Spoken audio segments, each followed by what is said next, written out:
What up, guys? The Bench Buddies are back with my Week 14 college football power rankings. Saw a few ranked teams lose last week, dropping them in the rankings. And not only are they dropping in the rankings, we had some teams dropping from the rankings as well. It's going to be Navy. They were on a bye, but some other teams jumped them just because of some good wins. Houston, after their stunning loss to TCU at home, they're falling out. Then Mizzou, obviously played okay. The offense struggled in this one against Oklahoma, but they fall out as well.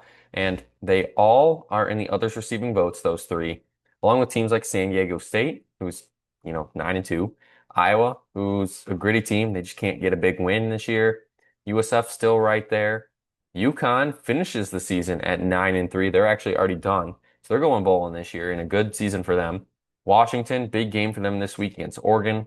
Then Arizona State, Arizona actually play each other this week. And I wouldn't be surprised if I put one of those two teams in the rankings next week after a big rivalry week. The 25 through 21, you got three ACC teams here, or sorry, four ACC teams here. And, I really just don't know where you can put all these teams at this point. Virginia moves up one after doing nothing. They get Virginia Tech. Georgia Tech goes and plays Georgia in Atlanta. Huge game for them now as they got to win that one to probably have a chance to get in the playoff because the ACC is just crazy at this point.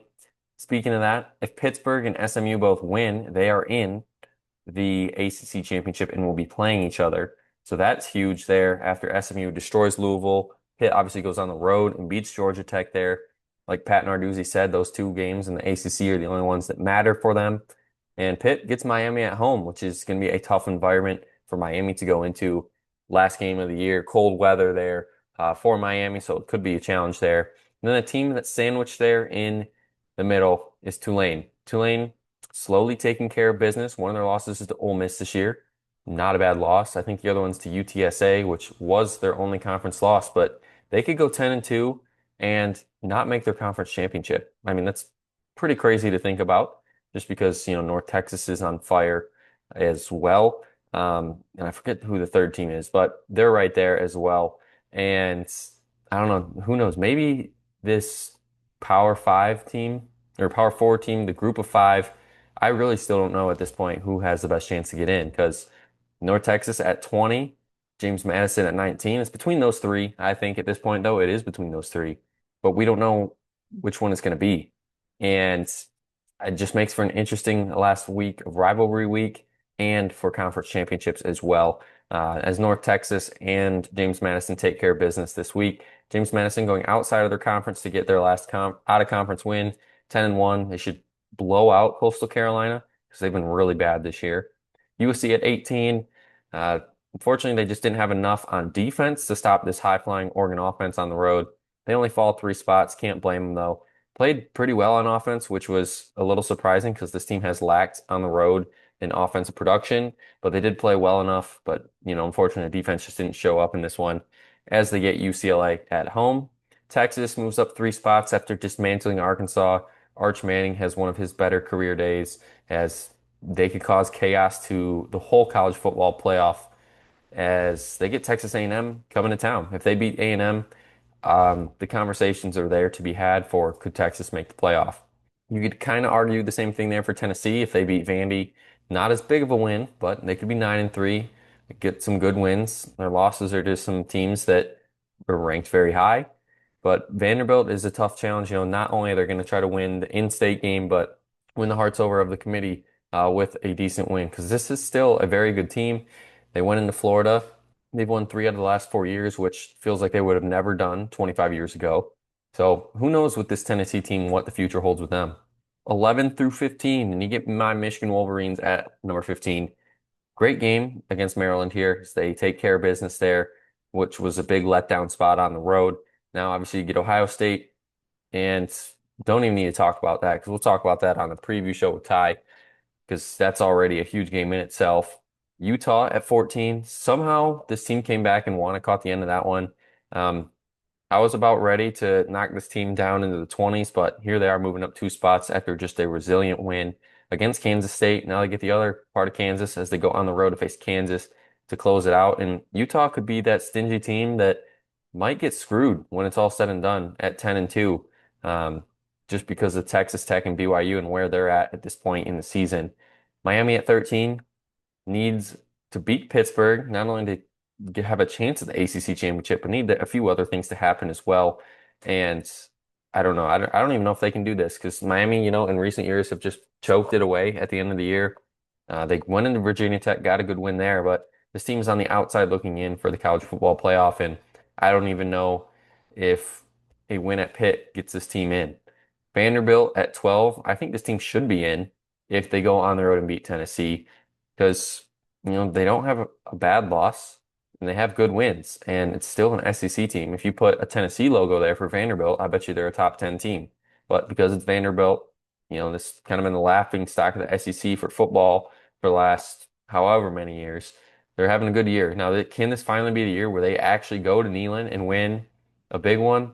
If they can do that, I think the committee's eyes will open and throw them into the playoff.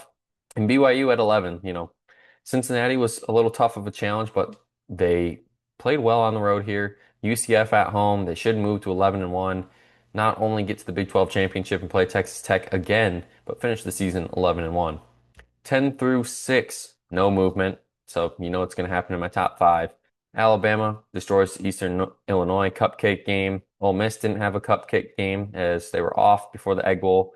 Alabama obviously goes on the road in Iron Bowl. Oklahoma beats Mizzou with not playing any offense. Bad offensive showing, but the defense yet again a top five defense in the country as they welcome LSU to town. Win there, and you're more than likely in the playoff. Notre Dame at 8 put up 70 points against Syracuse at home, 21-0 before the end of the first quarter. When this game was over at halftime, they go on the road to face Stanford. Honestly, I wouldn't be surprised if it's kind of the same result. Notre Dame, deservingly so. Are they in? Are they not? Should Miami be ahead of them? Should Miami not be ahead of them? Biggest debate here for the college football playoff committee here in these upcoming weeks. Oregon should be in. I think they might even be in even if they lose to Washington with their resume and what they've done this year. Only lost to undefeated Indiana. And, great win against USC at home. It was kind of a trap game there for them. USC was hot coming in. This Oregon team has slowly started to emerge in a lot of people's eyes and really be a good team. And I think that can continue this week. If they can go into Washington, win their rivalry game, get that win, I think Oregon is definitely going to be one of those teams that isn't getting talked about enough that could win the whole thing. Then 1 through 5 stay the same as it was last week. Ohio State destroys Rutgers. Indiana was off before they go to Purdue this week. A&M cupcake game, Georgia cupcake game. So they both won there. And three of these five teams in my top five are playing ranked teams here. Technically, all three are on the road because Georgia's playing at a neutral site for this game in Georgia Tech. I wouldn't be shocked if at least one, maybe two of these teams lose. And obviously, I'm going to lean towards the Ohio State Buckeyes because they've struggled with Michigan since the COVID year. And Texas A&M, can they go to Texas, get that huge win to really solidify themselves as not a just top three team, but a legitimate chance at winning a national title? Then Georgia, we saw what they struggled with last year with Georgia Tech. Can they put them away early so they don't have to have that headache of 8 overtimes, I believe it was last year? I don't know, that would be a good one. But Texas Tech, this team, I think right now, if I'm picking it, I'm going with Texas Tech to win it all at this point in the season. They've just been playing some really good football. I think they can go to the Big 12 and beat BYU yet again in the Big 12 championship. And if that's the case, they're definitely going to be a top 4 team and get that bye. That's going to be it for Week 14 Power Rankings. Check back next week to see how Rivalry Week went for my rankings. And obviously, I'll be putting teams accordingly due to conference championships as well. But until the next time, the Bench Buddies are out.